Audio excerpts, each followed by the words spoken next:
Hey everyone, this is Ryder from Skip. I hope you're doing well and staying healthy.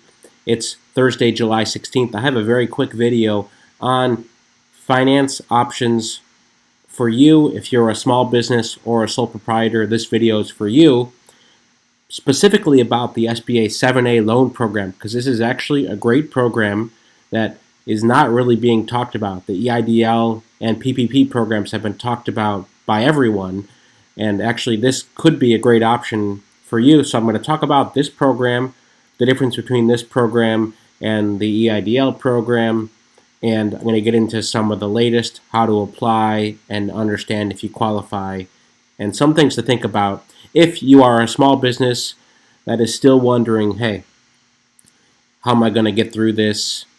Your state or city may be shutting down again, or maybe it's been shut down the whole time and you just are trying to figure out, look, how to survive the next few months and basically get through this tough part. So here's a good option.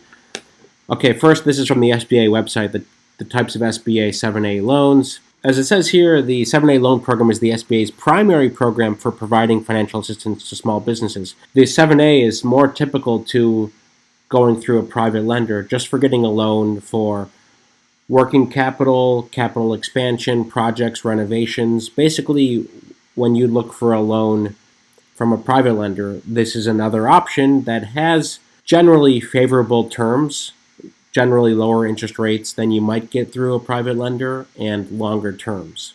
So that's the main difference. And basically, I'm going to talk about this post we just put up. This is the SBA EIDL versus SBA 7A loans. What's the difference, and should I apply for either loan? Okay, so probably many of you watching this video have applied for EIDL and PPP. In fact, we did a small business survey that found over half of small businesses applied for both the EIDL and PPP. So, but most have not applied for the 7A, let alone fully understand what the 7A loan program is. So, a few different types of loans. We summarized it here to save you from this chart. I'll link to this chart, but there's a lot on it, so we basically simplified it, and we also have a link to apply and see if you qualify. So that's at the end, so stay tuned. But there's a standard loan, which is a maximum loan amount of $5 million. This is generally geared towards larger businesses, established businesses, and it is an option for you, but frankly, the SBA 7A small loan option may be relevant to most of you. Okay, so I'm going to just read this here. First, for this loan, it generally ranges between $25,000 and $350,000. Has a 6% interest rate with terms over 10 years. As a business, here are the requirements, okay? You must have annual revenues of at least $100,000, have been in business for over 2 years, and have a minimum credit score of over 680. Okay, so that's baseline stuff you need to have. And there's a link here in the post. I'll also put it in the description on how you can see if you qualify. Okay, so again, good terms over a long period of time, generally speaking, and there aren't really restrictions on what you can do with this. It is basically like you are going to a private lender to get a loan to help with your business. Now, the SBA PPP, I'm not going to go into this because most of you know about this. Most businesses that were eligible for PPP have already applied, and last week when the SBA released data, we made a search tool here so you can look up any business that got over $150,000 and see them. Now, you might want to search businesses near you. Hey, what businesses near me got PPP forgivable loans, etc. So you can poke around with the tool we built. And of course, the EIDL loan. As we mentioned earlier this week, the SBA stopped issuing EIDL advances. Those were the grants that were up to $10,000. The CARES Act authorized $20 billion in this program, but the SBA exhausted that $20 billion.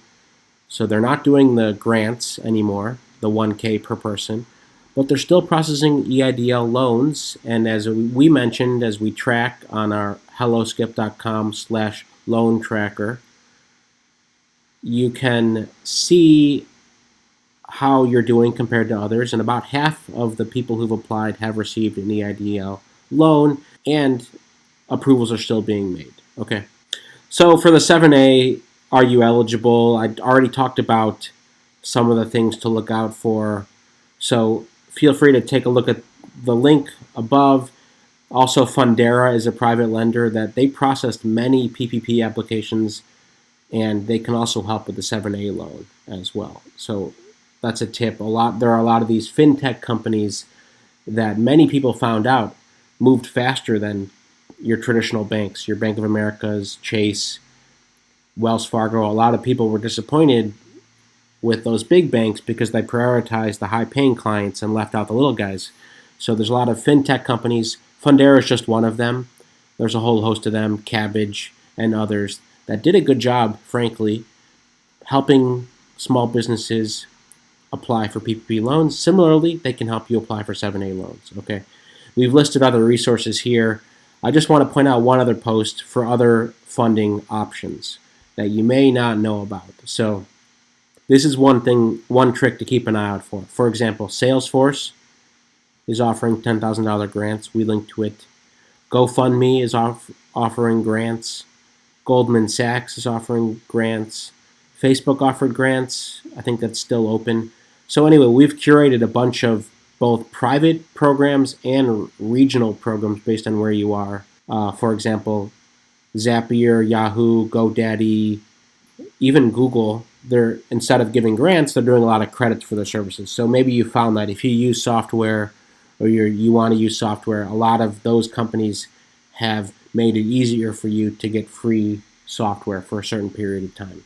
So I'll link to this too.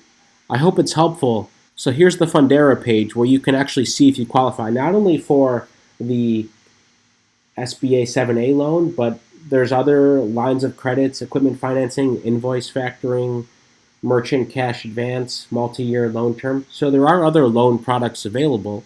And basically you can put in when you started the business, just general revenue numbers. This basically allows them to qualify you. Like I said, for the SBA 7A loan, you need to have been around for over 2 years, have a certain amount of revenue, and a minimum credit score. So you'll answer these questions. It takes a few seconds to get started. I'm linking to this in the description, and you can take a look. Obviously, it's always a good idea to see what options exist for you before you commit to anything. You should just understand what's out there. I know many of you are making tough decisions about what to do with your business and with employees, and this is a difficult time. So we just put together these resources to help you. And of course, lastly, I'll give the plug for our supportcovidrecovery.com initiative. Thousands of businesses have already listed here. We're featuring many businesses in our emails and in our marketing to help you get exposure. So I just clicked on a random city here, Clean Conscience. They must have just listed today. You can like the business, and you can figure out how to support them on Facebook, on email, on their website. It's a great way to show the world that you're taking action, that you're taking COVID seriously, and anything you're doing specifically to ensure the safety and well-being of your clients or guests.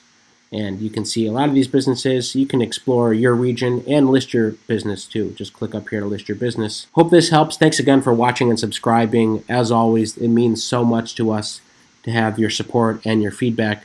Please leave a comment if you've applied for a 7A loan and been successful. We'd love to hear your experience, and others would love to hear that as well. Thanks again, and stay well.